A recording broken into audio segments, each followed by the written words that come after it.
My name is Lauren Mitchell. I'm 32 years old.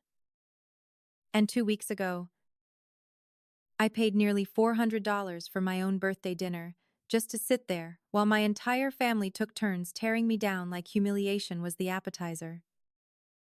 They picked the restaurant, a chain Italian place in a shopping center, not fancy enough to impress anybody, but expensive enough to hurt when the check came.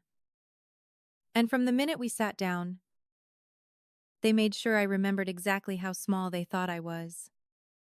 My mother asked how the claim calls were going at work, then answered for me before I could even open my mouth. She told the table that when people at church ask what I do, she just says I work in healthcare administration because saying I handle billing disputes all day sounds sad. My father followed that by bragging about my cousin closing on her third condo. Then he looked right at me and said it must be nice to still be renting one tiny basement room from a stranger at my age. My brother said at least I didn't have to maintain a whole house because I couldn't even keep a savings account alive. Then my sister did something that should have gotten a drink thrown in her face. She grabbed my phone off the table, opened my banking app, and held up the screen so everyone could see the negative $52 in my checking account. Then she laughed, and said somebody should take a picture because who else shows up to their own birthday this broke? Everybody joined in. My aunt compared me to a neighbor's son with a townhouse and a hybrid. My brother waved his fork at me and said teachers used to call me gifted. And now I was just this. Then my father stood up with his wine glass over my birthday, tiramisu, and gave the toast. And let me tell you, if hell had a family package, it would sound a lot like this. He said, to our biggest disappointment, may she at least find someone rich enough to keep her from moving back home. Then he laughed at his own joke like he had just delivered the speech of the century. My mother clinked glasses. My siblings clinked glasses. Even my cousin joined in. And then my mother casually added that they had updated their will and decided everything would go to the kids who knew what to do with it. Because I would just blow it on rent and grocery delivery. That was the moment something in me went still. Not broken. Not stunned. Still. Because sometimes the final insult doesn't make you cry. It just makes you clear. So I didn't argue. Didn't storm out. Didn't snatch my phone back or beg anybody to explain how humiliating me in public was somehow love. I asked the server for the check. And when the little black folder came, my father patted his pockets, let his hand drop, and said, "You got this. Right. Birthday girl?" Of course I did. Because apparently I was too broke to deserve respect. But somehow never too broke to pay for the whole circus. My card went through only because it was credit. Not the checking account they had just passed around like a comedy prop. Outside in the parking lot, they switched right back into normal mode. My mother hugged me. My brother slapped my shoulder. My sister asked if I wanted the group photo she had taken right after the toast. Nobody apologized. Nobody asked if I was okay. Nobody even had the decency to look embarrassed. So I drove back to the basement studio I rented from a widower across town. Sat in my car until the windows fogged. And replayed one word over and over in my head. Disappointment. Like that was my official title now. Then I went inside and did 3 things. I opened my laptop. Pulled up 3 accounts that had quietly ruled my life for years. And made 3 phone calls. One to a mortgage company. One to an auto lender. And one to my landlord upstairs. Because here's the part my family never understood. They spent years talking about me like I was the one holding everyone back. The broke one. The failure. The basement renter. But if you looked at my bank statements, you'd think I was the only one holding anything together. For 6 years, between $800 and $1,200 a month had been leaving my paycheck and going straight into their lives. Straight into the mortgage on my parents' 3-bedroom suburban house. Straight into the car loan my brothers swore I'd never have to cover. Straight into the soft, the polished image they loved presenting to the world while they mocked the daughter paying for it. I worked in medical billing. Nothing glamorous. Nothing cinematic. Just steady work. Claim disputes. Phone calls.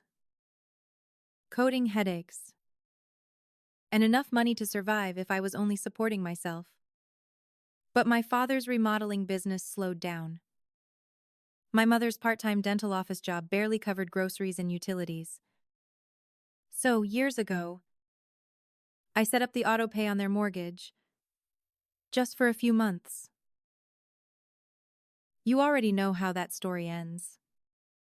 A few months turns into years when people realize your love comes with direct deposit. Then my brother wanted a new SUV for his sales job. His credit wasn't good enough. So who co-signed? Me. Who got the call every time he fell behind? Also me. Who covered the payments when he didn't? You guessed it. The same daughter they toasted as a disappointment over dessert. My mother begged me never to mention any of this because it would cause drama. Funny. Isn't it? Apparently, public humiliation at a birthday dinner was family honesty. But exposing the money trail was drama. So after that dinner, I went silent. No replies. No explanations. No emotional essays. Just silence. My mother texted about family Christmas plans. My father left voicemails about the house. My sister sent me screenshots from dinner, including the one with my bank balance circled in red, like she thought she'd made a masterpiece. Still no apology. Not one. Just concern. Pressure. Guilt. And that smug little family assumption that I would fold first because I always had before. But this time, I had already made the calls. And when the first of the next month hit, their world finally felt it. The mortgage payment didn't go through. Because I canceled it. The bank drafted from my father's nearly empty account instead. Pushed it into the red. And sent a warning. My mother texted me in a panic asking what was wrong with our autopay. Our autopay. That part almost made me laugh. My father left an angry voicemail blaming the lenders. My brother called demanding to know if I had stopped paying his car. I reminded him of the birthday dinner.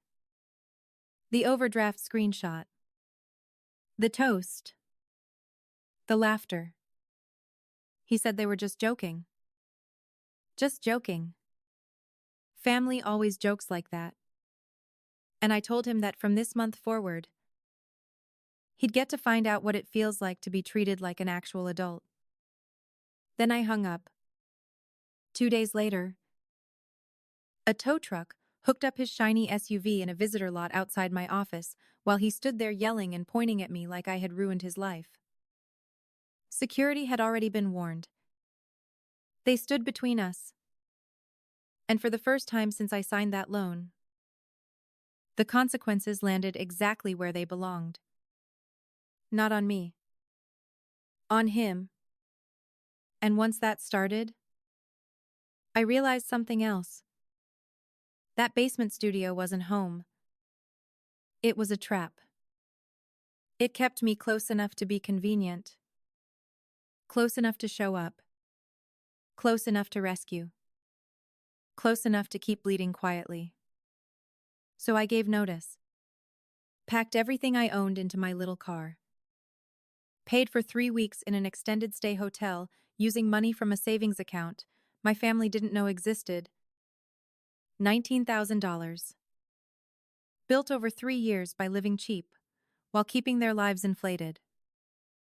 My mother found out I had moved because she showed up at my old place trying to corner me in person about the late mortgage fees. My landlord texted me later. Polita as ever. Saying a woman claiming to be my mother had tried to pry information out of him. When she realized I was gone, the texts got uglier. Cold. Selfish. Ungrateful. Destroying your parents. My aunt called from her salon to say I was breaking the family.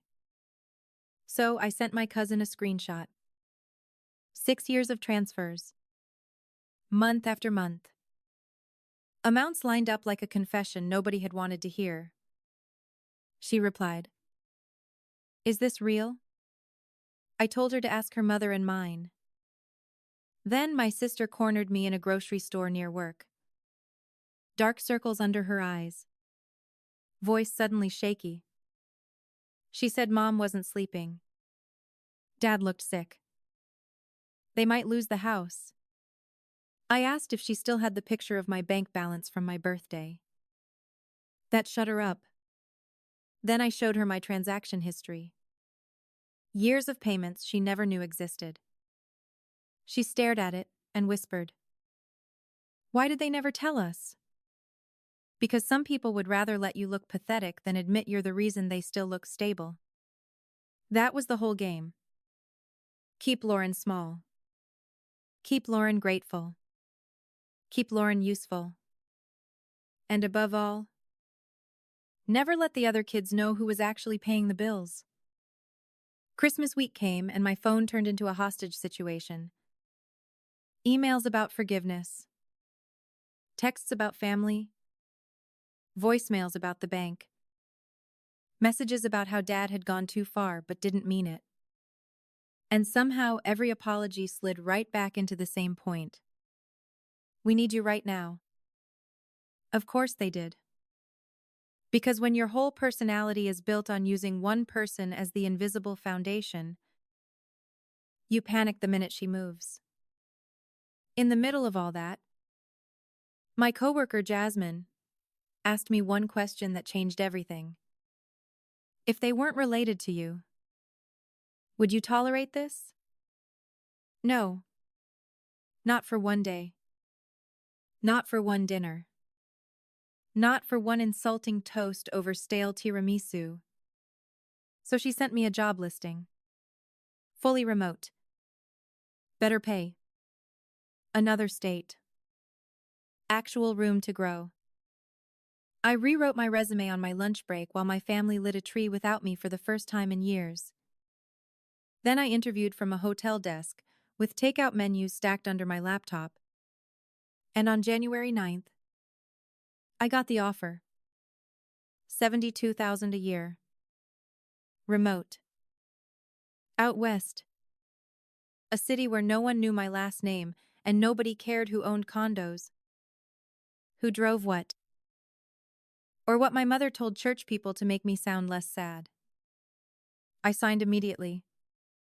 Because sometimes salvation arrives looking less like a miracle and more like a PDF with a salary increase. After that, my brother called again. Said the family was falling apart and I was letting it out. I told him the family had been built on my paycheck and my silence. So maybe it deserved to collapse. My mother sent one final text saying if I didn't call her back that day, I was no longer her daughter. As if that sentence hadn't already been spoken over cake. In public. With wine glasses raised. So I blocked them all. Every number. Every email. Every cousin. Every aunt. Every sibling who laughed. Every parent who used me. Blocked. Not out of rage. Out of self-respect. Then I moved. A few states away. A modest one-bedroom apartment in a sunburned city where the air was dry and the quiet felt expensive. And a couple of months later, a mutual acquaintance sent me a message. Your parents' house is on an auction site. The bank moved faster than even I expected. No more secret payments. No more invisible daughter covering the gaps. The foreclosure went through. The house sold for less than they owed. My brother's repossession wrecked his credit. My sister burned through savings trying to help them and realized she couldn't carry what they had trained only me to carry. Their nice things got sold off piece by piece. The big couch, the grill, the handbags my mother used to post online like hashtags could pay interest. And when I heard all that, I didn't feel triumphant. I felt peaceful. Because here's the truth. Nobody tells the family scapegoat. You are not cruel for stepping away from people who value your labor more than they value you. You are not heartless for refusing to keep funding your own disrespect. And blood does not buy permanent access to your paycheck. Your body, your time, or your peace. My parents called me their biggest disappointment. Turns out, the real disaster was what happened when the disappointment finally stopped saving everyone else.